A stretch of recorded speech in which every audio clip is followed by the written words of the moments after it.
Wakil Menteri Perdagangan Jerry Sambuaga dan Gubernur Sumatera Utara Edi Rahmayadi melepas ekspor sarang burung walet dan produk olahan singkong asal Sumatera Utara dengan nilai 27,29 miliar rupiah. Pelepasan ekspor sarang burung walet ini dilakukan ke 6 negara tujuan, Tiongkok, Eropa, Amerika Serikat, Australia, Thailand, dan Singapura. Sedangkan untuk produk olahan singkong kedua negara Korea Selatan dan Malaysia. Pelepasan ekspor sarang burung walet dan olahan singkong asal Sumatera Utara ini dilakukan Wakil Menteri Perdagangan Jerry Sambuaga bersama Gubernur Sumatera Utara Edi Rahmayadi di Komplek MMTC Jalan William Iskandar Medan Sabtu pagi.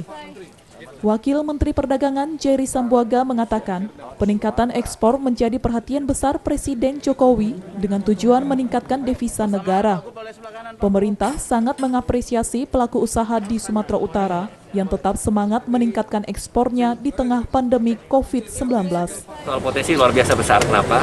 Karena pertama ya, produk sarang burung walet itu adalah dari kita, dari Indonesia. Ini kita harus jelas dan clear ya, karena ada mungkin yang belum tahu bahwa ini sebetulnya dari kita. Satu. Kedua, kita ingin juga memaintain dan membudidayakan kembali bahwa bagaimana kita mengkonsumsi dan kita memproduksi untuk dalam rangka peningkatan ekspor. Ya. Pelepasan ekspor untuk sarang burung walet ke China, ke Amerika Serikat, ke Eropa, ke Australia, ke Taiwan, dan ke Singapura. Kalau sarang walet yang kita ekspor ini adalah yang sudah dibersihkan dari bahan baku. Jadi bisa katakan sarang walet yang siap masak, tapi bukan siap diminum.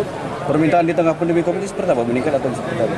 Di tengah pandemi ini permintaan sarang burung walet meningkat.